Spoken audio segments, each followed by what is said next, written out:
Yes. Hi, everyone. Welcome to our final episode, Stop and Smell the Rosé, stepping into Debriefing, our conversation series. So as you see, all of our student moderators are here. We have a table full of food, and we're going to kind of just go over our episodes, kind of talk about our process and really give you guys a behind the scenes look, but then also just learn a little bit more about what you guys learned and took away from it. So of course, this is sponsored by Craft. So thank you, Craft, for giving us the space and the ability to do that. So why don't we go ahead? I showed you guys the plate of food as soon as the camera turned on. So why don't we just go ahead and talk about each of the dishes that we have and kind of give us a summary of your episode as you are plating up your dish and how that food or how that dish connected to your overall meal. So how about we start with me? Yes. Yeah. So hi, I'm Lindsay Ann Herring. I think I gave the last talk in this series. The food I brought, I'm super excited about. I brought Gruyere cheese scones with rosemary and chives that I made. And this is because the woman I interviewed, she talked about some food that was made for her. One of them was cheese scones with herbs, and I just couldn't stop thinking about it. So I had to make it. And then I also made a garden salad because her program does a CSA food box share.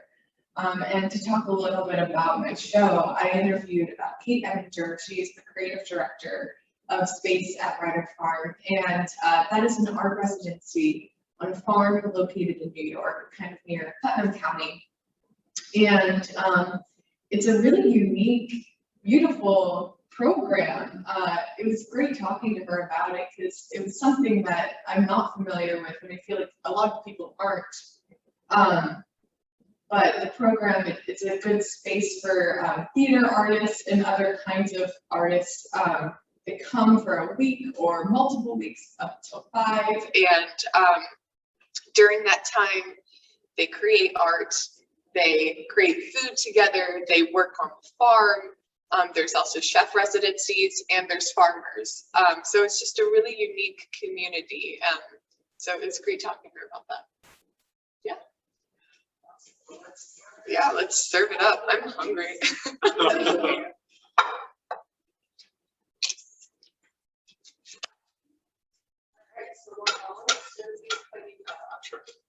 Go ahead, Yeah, so my name is Peter Dimmer. I did the second interview, and that was with Elena Grazinger. She's the director of the Immigration and Refugee Center in Erie, Pennsylvania.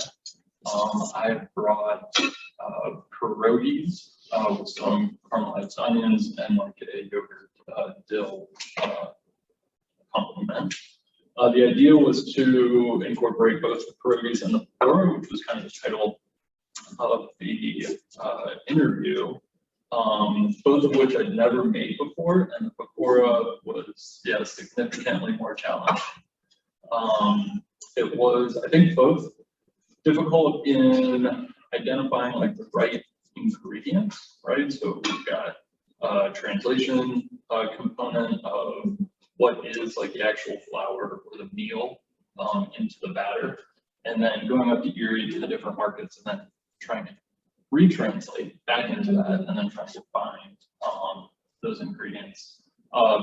Pretty challenging. Gave it a shot. It was not worth presenting. So we're gonna stick with the pierogies and hopefully they come out pretty well. They look beautiful. Yeah. So this is your first time making them? Yeah. You made those from scratch. Yes. Hey! I've never made them. Yeah. Yeah, I think a lot of things translate for making like ravioli. Yeah. And so I Have you think made ravioli? I have. Oh. Yeah. So that was the learning curve that I needed. Cool. It smells delicious. So yes, serve them up. Serve them up. Good job. Lexi was our first episode. So Yeah. tell us about what you did. Back in July. Oh, it's still July. 20 days ago. Yeah, I did the first talk with Malik Hamilton. He's the program supervisor for procurement at Pittsburgh Public Schools. And we talked about a lot of things like nutrition and how you can plan all of the things that go into planning kids' lunches in the school system, as well as like his thesis and sustainability and just like how much it takes to actually procure food for a school setting, especially Pittsburgh, which is like a pretty big public school system. Yeah, and if you stuck around till the end, we were talking about Jell-O very briefly. I think he called it like the Jell-O belt in Utah, which is where he's from. And he loves orange Jell-O, and I didn't get that. I was thinking of it, but I made a strawberry pretzel Jell-O salad, which I didn't know was a big thing in Pittsburgh. Like, it's just something that my significant other has made, and it's delicious, but apparently it's a Pittsburgh thing, which is kind of cool. Yeah, I don't know. I am used to having like desserts with Jell-O and weird things in it. So like, This is up your alley. this is up my alley. This is familiar, very grandma-esque to me, but delicious. It's the pretzel, I think, that brings it all together. So we've got like a real Midwest Yeah. eating, just missing the hot dish. Yeah, that's true. That could have been mine. Well, awesome. Love it, love it. Well, why don't we kind of start digging in, and then can you guys just, as you think of it, can you let us know like what drew you to your particular topics? Why did you decide to talk about food procurement in schools, or Erie's immigration population? Urban food. Like, what brought you to that? Why was that worth the stress of going through this series? That's a good question. Okay. I can start. So my undergraduate study and past life was in theater. I was an actor, and I really miss it still to this day. And I've noticed that a lot of my studies today, I keep finding myself going back into the arts, no matter what I do. And Ani, you gave me some good advice about, if that's speaking to me, listen to it. Don't try to ignore it. And that was something I thought I had to do whenever I came into this program. I thought, I'm going to have to really only study food academically. And I'm realizing that it doesn't have to be that way, and that I'm able to combine the arts with food and, these different passions I have. And so whenever I saw that there was a program that does that and embraces it and supports it, I was so intrigued, and I had to study it. So, yeah. Yeah, I thought that was one of the most interesting components of your interview, talking to, what was her name? Kate. Yeah, and how she kind of stumbled into this role, transformed it through, her academic cooking, like a dish, and then it's now like the artistic director at this place. And really seeing like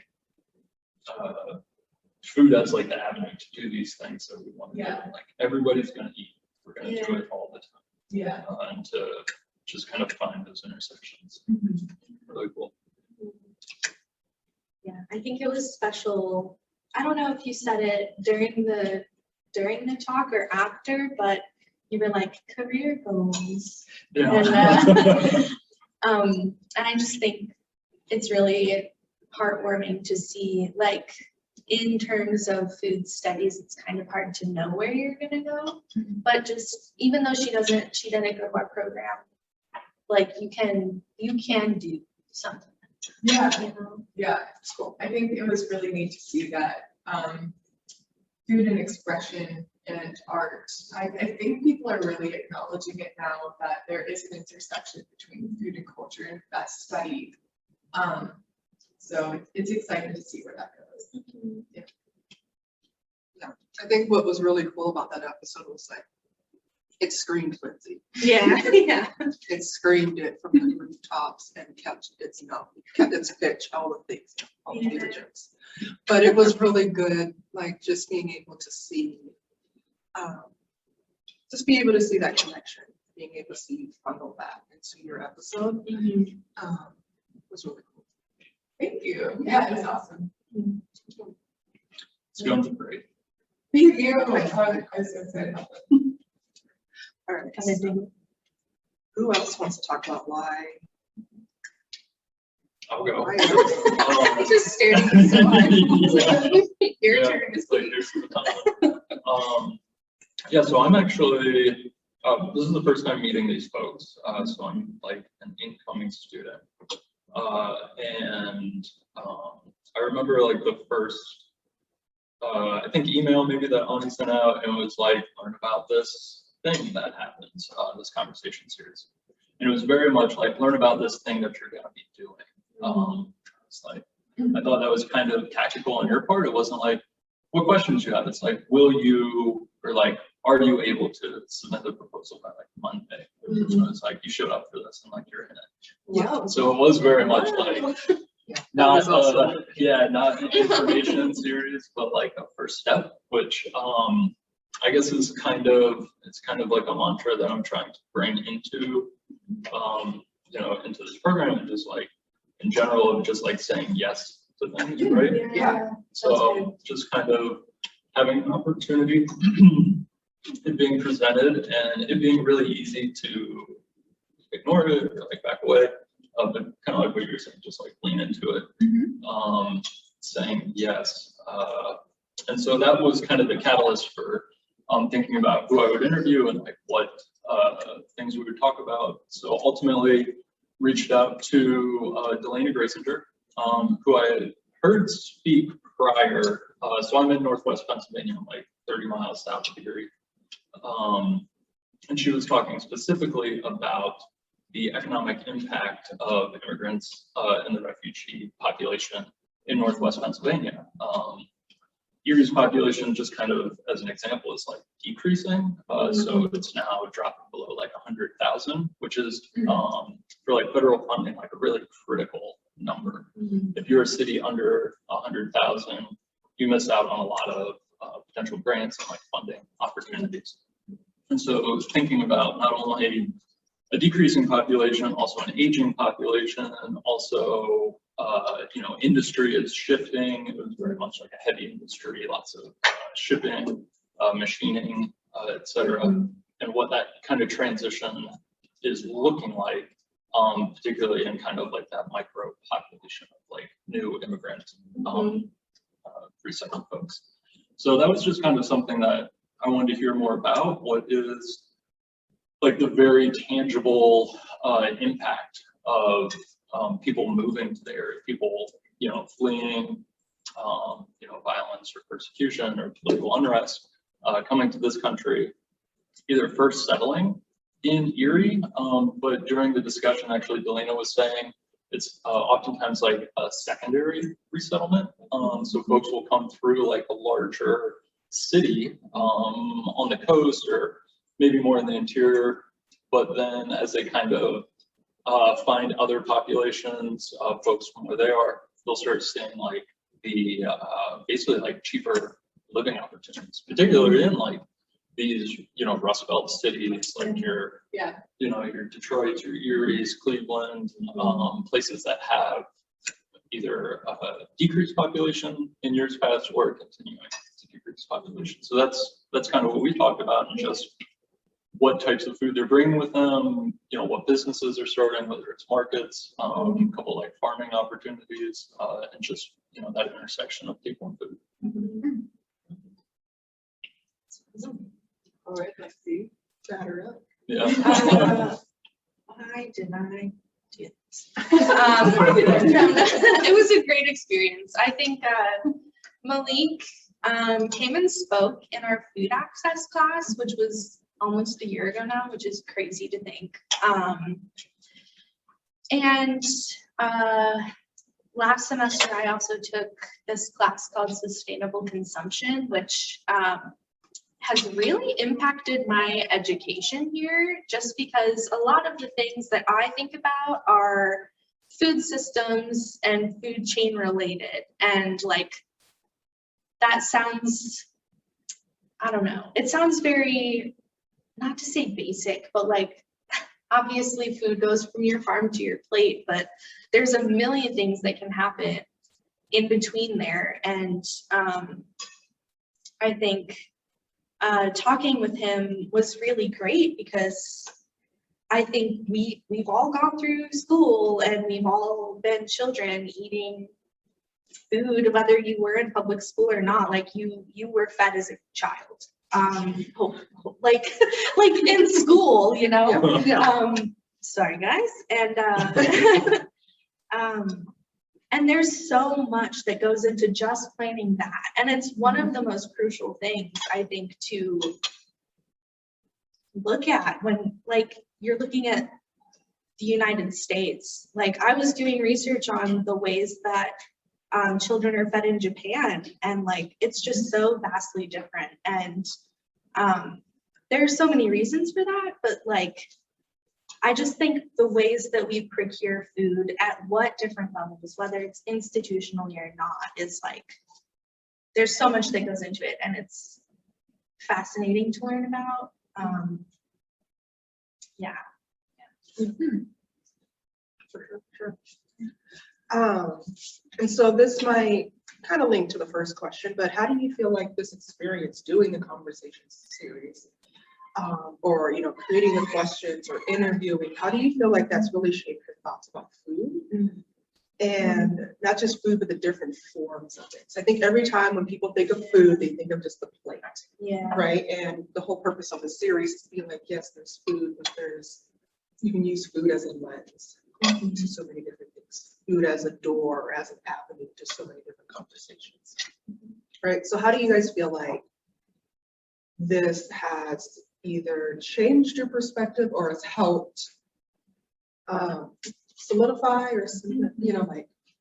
I feel like doing this conversation series definitely solidified and furthered my thoughts that I have been having about food and the importance of the conversation around it. And something I've been really exploring with is food and culture, and just the importance of the dinner table and eating with others and what impact that has. And part of their, at the art residency, part of their requirements that they eat 3 times a day together and they cook together. And I just think that's such a unique thing, because whenever you're coming together, you're able to talk about different ideas. And that's been something I've been studying as well for my thesis, is, sitting at a table together, eating with others. And it was very difficult, like Kate said, for her program, not being able to dine with others during COVID had a really big impact on her and the program itself. And I know it did for so many others as well who weren't in that program. So that's something I've been thinking a lot about, is just that. It's kind of simple, but yeah. Yeah. I think I really liked how she brought in some of the impacts that this past year and a half kind of have, I don't know, impacted us. And I think like, just like what we're doing now, it's so important. And I think it's cool that this conversation series has kind of been important for the future. Yeah. That sounds big, but like.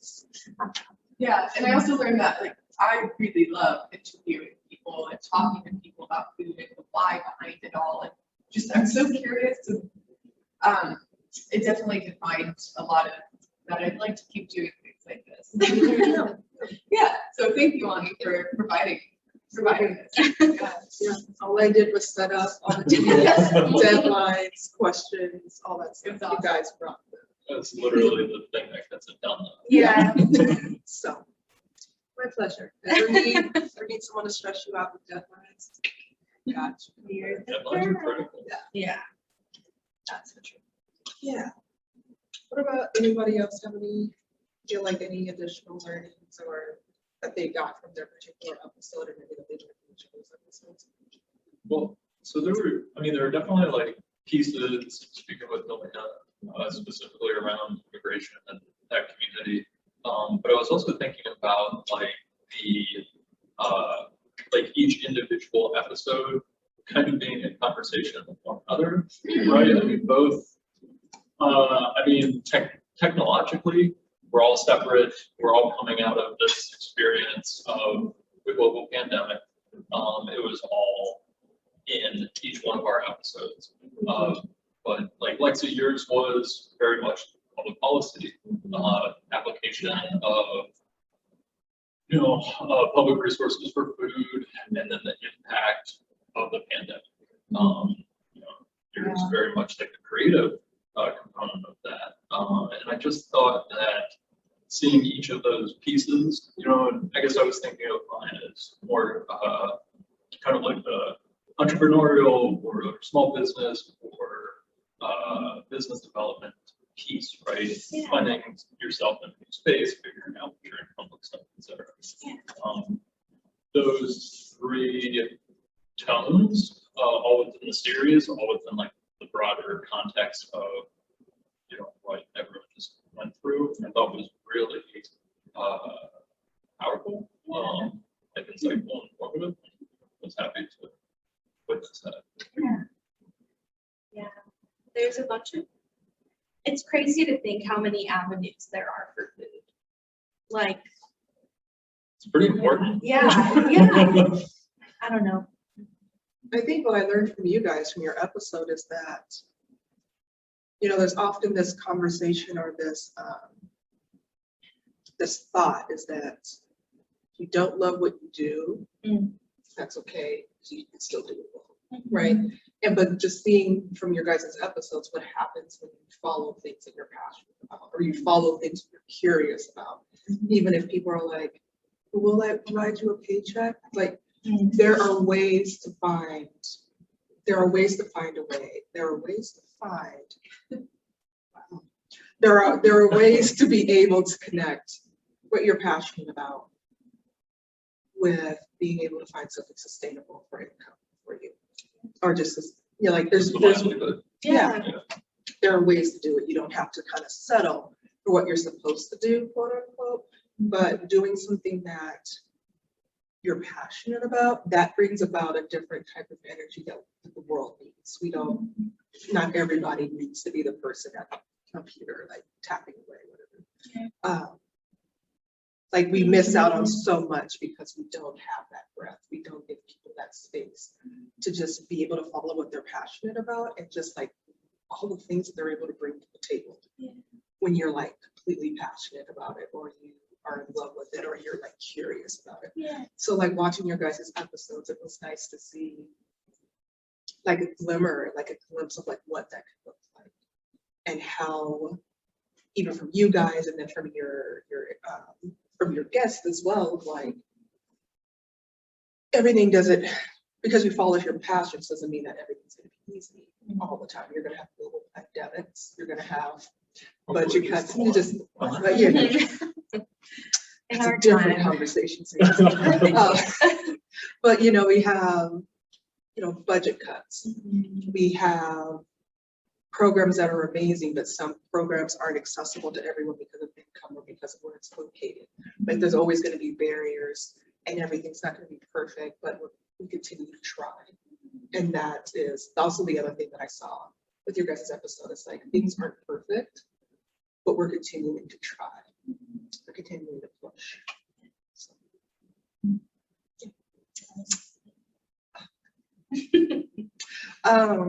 So why don't you guys kind of tell me, and you guys can feel free to jump in with your own questions as well, but I'm curious,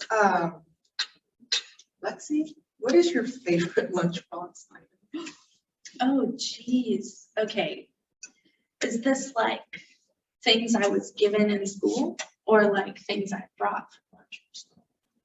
Because You're on a stranded island. Okay. Deserted island, let's do it that way. And you have a paper bag lunchbox. Yeah. No, you can have a cartoon lunchbox. Oh, thank you. What So what? And what's in there? Oh geez. I know.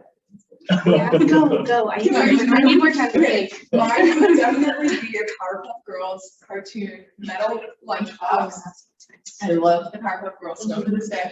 And then my food would probably be a peanut butter and jelly sandwich. I grew up eating those all the time, and I don't know, when you become an adult, you change your food ways sometimes, and anytime I have that, it's just the most comforting feeling. Oh, yeah. So I would definitely need that comforting on a stranded island. Maybe some like Oreos, honestly. Yeah. What about your drink? I'll let you guys have a drink so you don't get dehydrated. Oh, champagne.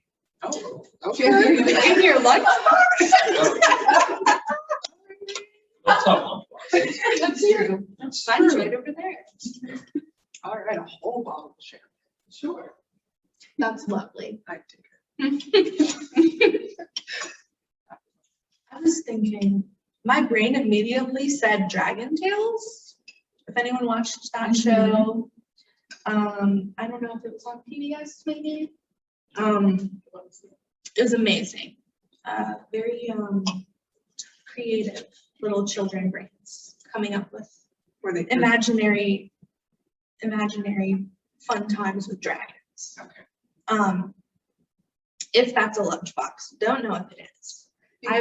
I also was gonna say a PB&J because I was vegetarian for a long time, and a lot of the only options for me was like an Uncrustable. So I had those a lot growing up, but PB&J is a classic. So, but I like grape jelly with it. Which one? I feel like this is super like, I love a blackberry jam or some kind of berry. Yeah, That sounds good. Sorry, you told it wrong. Strawberry jelly. For the record. For the I record. used to dip it in milk. When I drank milk, like I would dip the PB&J in milk and bite it, and it's like the most satisfying mouth flavor. Or a hot dog and an apple. But Okay. It took me a second. That's what I heard too. sorry, hot dog and milk. I was like, apple, like bun and a hot dog. So either way, I'm so sorry, my brain. no, you're fine. Stuff. I love it. I love it. This is why I was excited to get you on here. For these moments. For these moments. Yeah. I think I would have in my lunchbox. For some reason, I'm thinking Scooby-Doo. No, Yeah. Looney Tunes. Oh. Looney Tunes. And I would have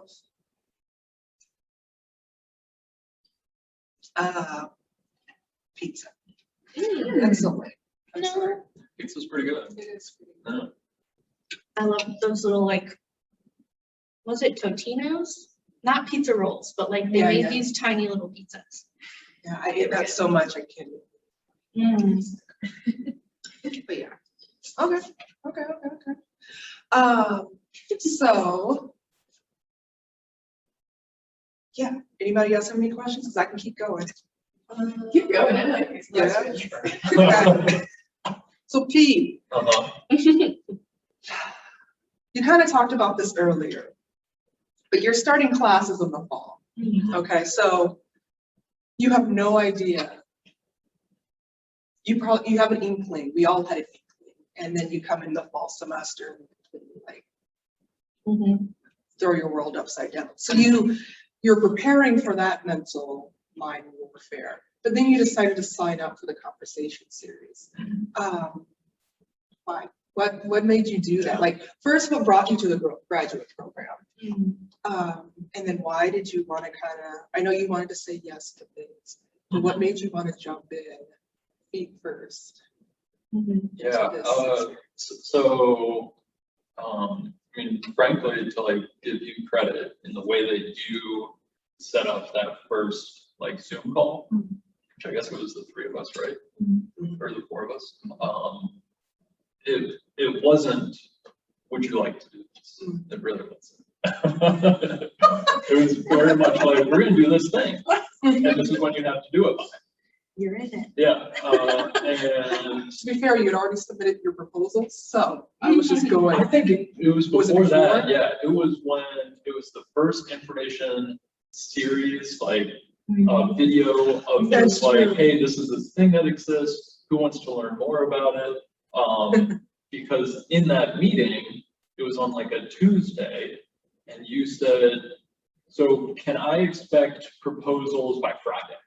Oh, yeah. And I think we all said no.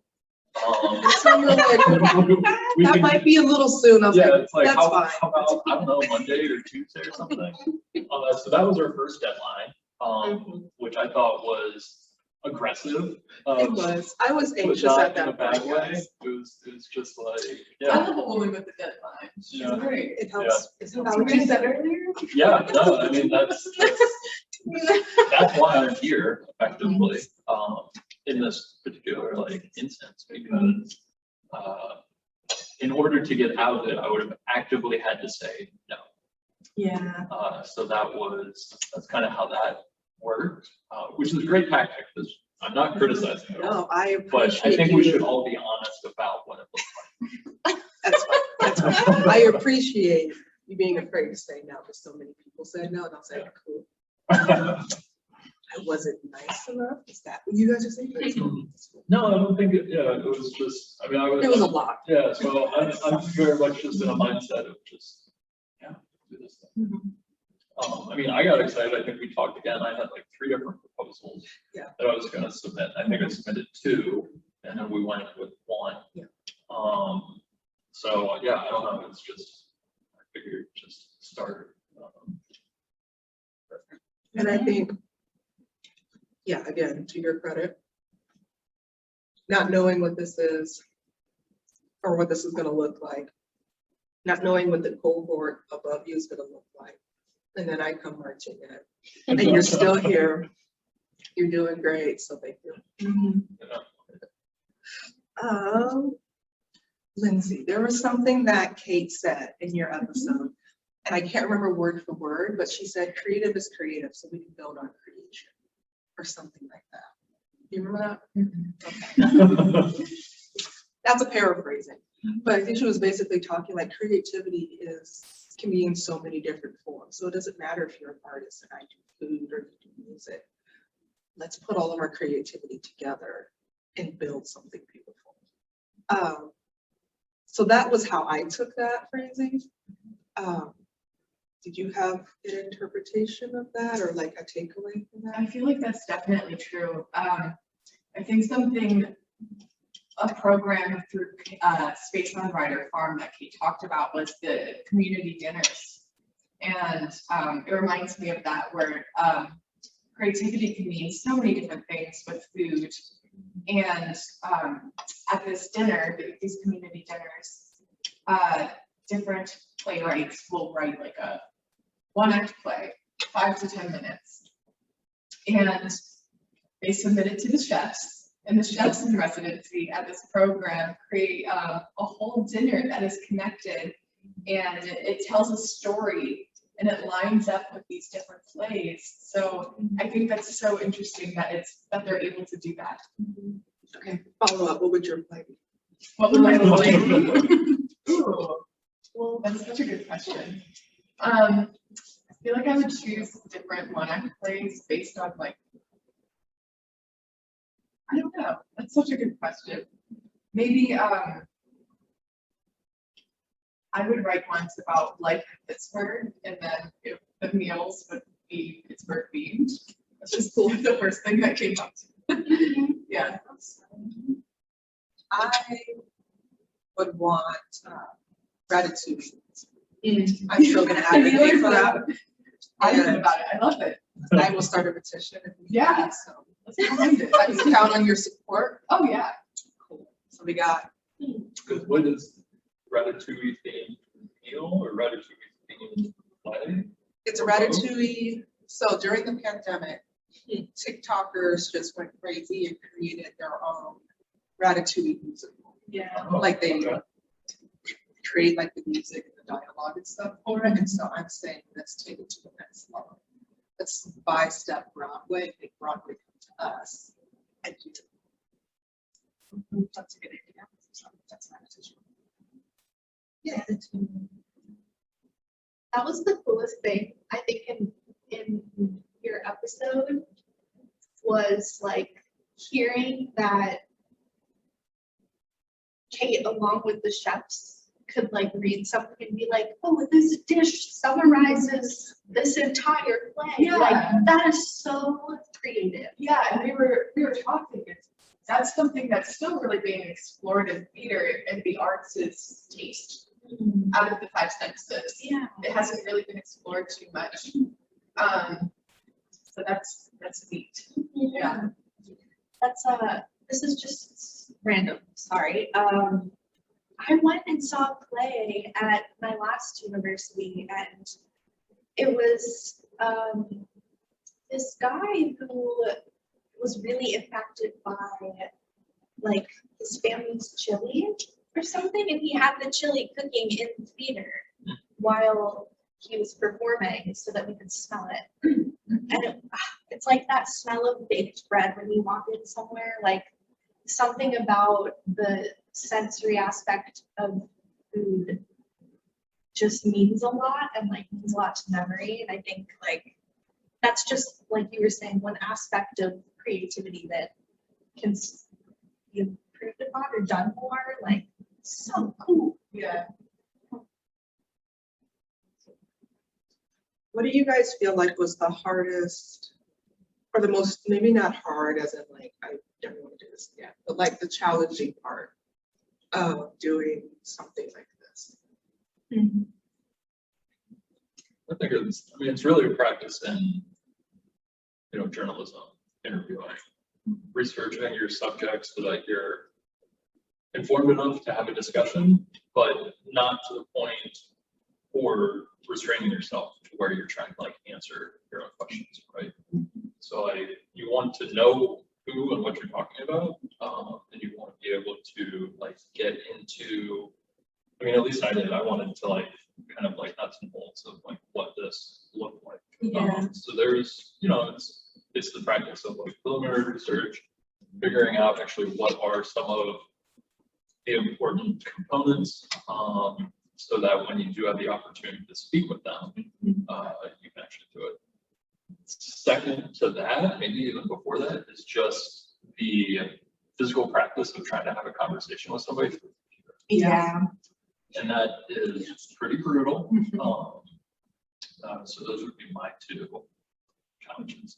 I think my challenge was, so first, we had expected that I was going to interview someone who ran an art exhibit, because that's something I'm also very interested in, is art with food.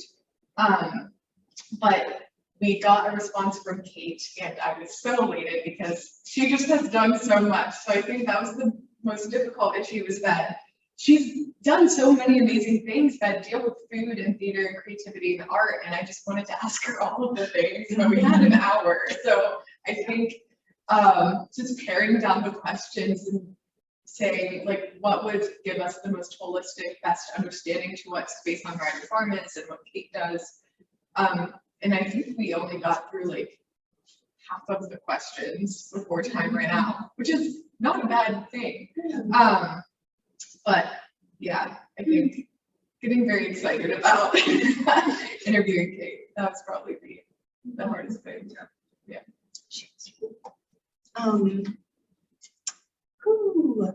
I completely agree with the communication across the screen. I struggle a lot with like public speaking, so this was kind of a good middle ground, I think. But I think also, like you were saying, Lindsay, the challenge for me was like, I just have so many questions. Like, it's really cool to talk with people who are also interested in what you're interested in and like who have experience. So you can just like ask things, And having the ability to do that, I think, was also the opposite end of like, this is the best part, because I know I could probably have talked to Malik because he knows people here on campus, but like having the ability to have the space to have a conversation is really important and hard to do I think in your day-to-day, like it's another level of networking. But it's fun. I don't know. Yeah, I think we were talking a bit earlier, and it relates to that about having that space to explore different topics. And I think that's something so great about this program too at Chatham and Craft is that we've been given the space to learn and explore and fail, but also try again. And I think that's such a important thing to have. A lot of people don't have that ability or that sometimes privilege or possibility because, you know, it gets very hard to do that in your day to day. It's busy, people have obligations. So facilitating that space and honoring it and, you know, that was so great to do. Yeah. I mean, from what I'm hearing from you guys, like there's so much more you would want to ask, or there's so much more you wish you could have done in that hour episode. If you had a part 2, what would part 2 of your episode look like? Would you have the same, and also would you have the same guests? Would you add on different guests? Like for Malik's, would you have Malik come back but then have a student there as well? Like what would part 2 look like? Well, I feel like I know. Well, at the very end of the episode, Kate talked briefly about a play she was writing about cookbooks that she's been researching, and that was so exciting to me that someone can do something like that. So I would definitely want to interview her about that project. But I'd also like to continue my research with art exhibits that I've done. Food with art. So I think that's something I'd like to explore in the future too. I was thinking, Selena talked quite a bit about the different businesses or development plans that have kind of come up. One of them was their CSA model. I'd love to do like an on-site, like visit and interview what that looks like, how they distribute, who's producing. And then she also mentioned briefly about chicken production farm facility, like very small scale, somewhere like right outside of Erie, and a similar kind of on-site. What does it look like? You know, who are they selling it to? How do you access it? Just kind of, you know, in the weeds on like what those programs look like. I think that just made me think of the chicken farm and how she was saying how like in city limits you couldn't have chickens. Like, but then like here you can, and it's so interesting how policy plays out in different places, and that's a whole other thing. But That is a whole, and it is huge. And I think what's encouraging about that is like policy is almost always dictated, you know, by effectively public opinion. So if you can get the mass to either make the suggestions to rewrite policy or to put people in place that now have different ideas of what that policy looks like, you know, that's one thing, and it's probably decreasing, you know, the opportunities of like, you know, democratic action, like instigating policy where things, you know, more and more often are getting privatized, corporatized, but specifically land use. You know, that's very much like a democratic outlet. yeah, a really good conversation.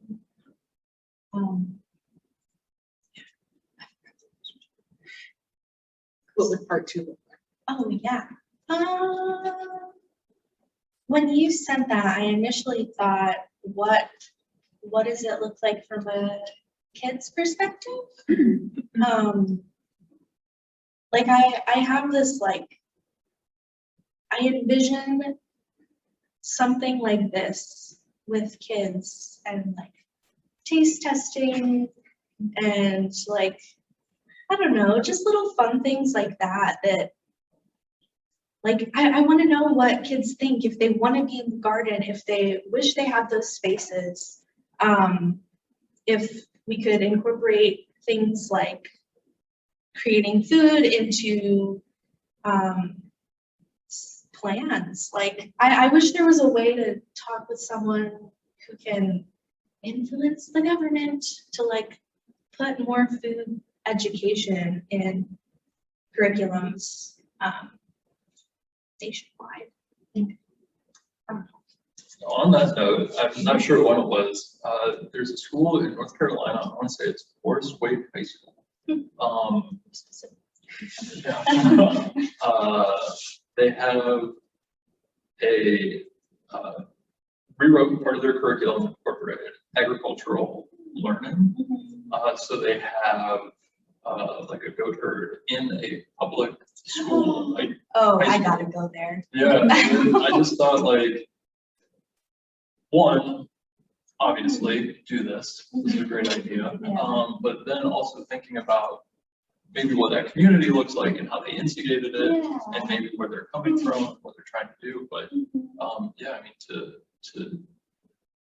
see that shift in what public food lunches look like, you know, Yeah. from up here and maybe what they look like down there. Yeah.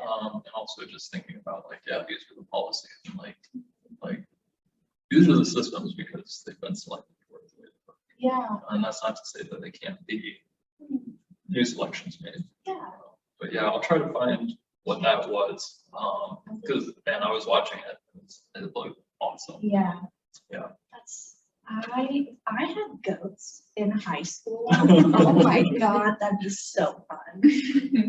And part of it was, I'm sorry, No. I'm just still like so blown away by this. Like one of the interesting things they were kind of talking about was like with the goats, they're working on, you know, like herd management. So they have to go through like the castration process. Yeah. All of a sudden you have like a very real application of sexual reproduction in a school setting. Yeah. That's like totally, you know, away from like human bodies and Yeah. oftentimes, you know, whether it's parents or the community, you know, being how they are about it. Yeah. But it's like, no, this is just like straight up biology. And like your kids are gonna witness it because it's part of the curriculum. And we don't have to have the secondary component. Yeah. So much of That's that I thought was so cool. Yeah. And to introduce more stuff like that in different schools. Awesome. Well. We'll talk later. That's so So let's see. Does Yeah, anyone about- want? Yeah, I do. Okay. I just wasn't, I didn't want to interrupt things and be like, I mean, dessert time. I'm such yeah, a we'll do dessert dessert time as we answer these last couple questions. But I'm gonna have you guys ask them, so. It's fine, it's okay.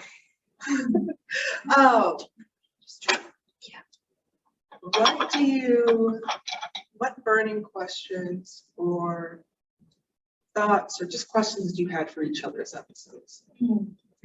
Something that you saw or what do you think? I had a question for you, Pete. I know you grew up in the area of the person that you interviewed, and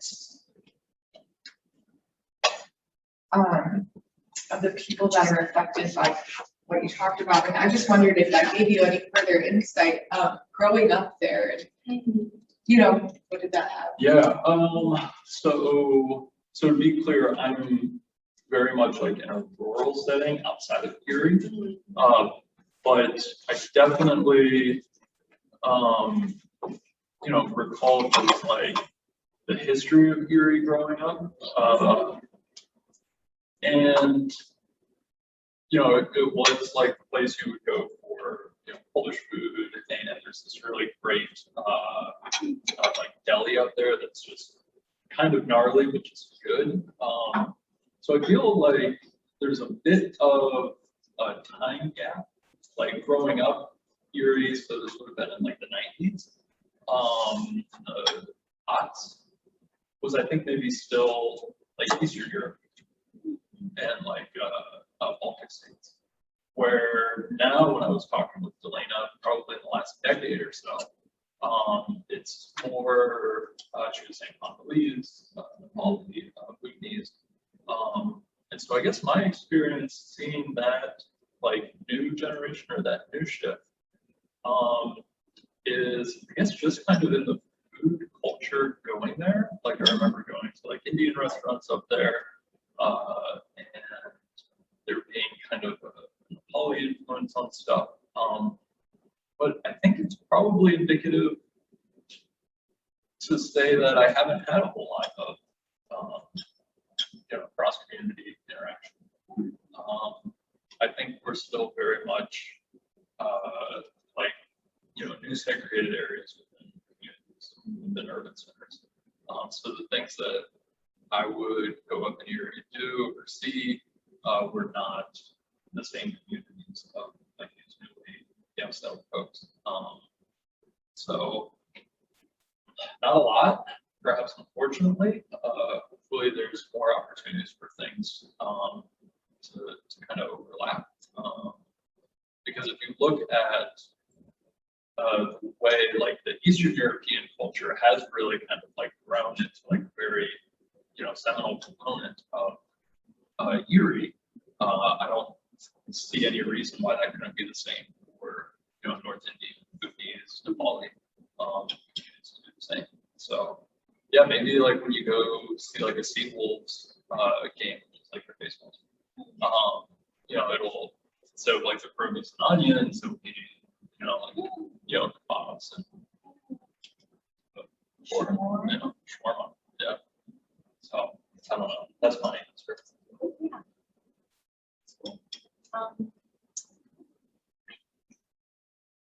My question was for Lindsay, and I think And it could also be like key takeaways that you got from their episodes.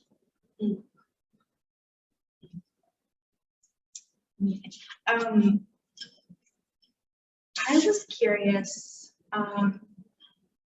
do you think that your background in performance is something that you will end up combining with food outside of like your internship with like art and food, I guess? Do you think that's something that you'll pursue in the future, or like Space or Rider Farm, like is that something you have on your dream board or something? I really think that my future still holds performance for me somehow, or something creative on my creative on my feet. I think that's a way that I've engaged with the world for so long, and I don't know if I'd ever really be able to not perform somehow. I think learning how to do that with food and activism and culture, I think it's very possible now. There's a lot of podcasts, there's museums that are existing, there's a lot of other opportunities. So I can really see it happening. So yeah. That's exciting. Yeah. Do you think you'll apply? To Space on Rider Farm? Yeah. I might. There's also, she talked about the Marble House project, and they are also a really awesome art residency it's not on a farm, but they do gardening there as well and cooking. So there's definitely opportunities out there like that, and that's pretty cool to know. So yeah. Yeah. Okay. Do you have any questions for me? Yeah. Yeah, I guess for Lexi, I was really interested. We kind of talked a little bit about this, but like the policy and the decision making. What types of shifts, talking to Malik, kind of being in the area, do you potentially see happening for public schools, Pittsburgh schools, like with their food culture? Yeah. I mean, I feel like the answer to those questions are things that I still don't know because I'm curious about them too. But like Pittsburgh Food Policy Council, that's a thing, and they have, I don't know how many like key points they have, which I know they have a lot that they're trying to work on. And I think their influence on like Pittsburgh policy in the future will shift things, just because the presence of having food be something that important to a city is game changing. but I don't know. I guess that's my answer, is I don't know. I know that you are more interested in agriculture and policy. So I know whenever you were going to do this show that was based on schools and lunches, I was kind of surprised, pleasantly surprised, but I was just curious, do you see yourself applying this to your future career or studies? You don't know? That's my big answer. I don't know. Well, my thesis right now, I think, is something that I hope to bring into the future, which is like working with the new undergraduate cohort here at Chatham and seeing how like garden learning and farm to fork education impacts them. And I hope that one day I can use this conversation and that work in whatever I do. Who knows? Who knows? Yes. So this Jello salad. Is it? Yes. Yeah, I'm that's really here, good. my bad. I'm meaning to tell you that the pierogies. Yeah, the pierogies are also good. Yeah, I think we did a good job. This whole meal reminds me of like childhood. Yeah. I wish there was Food-a-vision. Yeah, strawberry Here you jelly go. was Yeah. something. Another first on the conversation series. Last series, my first time tasting oysters. Not into it. Mm, Interesting. But this was good. I'm glad you could enjoy. Well, unless we have any questions, I want to thank you guys so much for joining us today. Please stick around to fill out our survey at the end. Also, if you would like to be a guest or be a student moderator for the next series, please reach out to Craft at chatham.edu. We'll also put a link in the chat, possibly. Just email us at Craft. And yeah, we really appreciate it. And thank you guys. Hope you have a great day.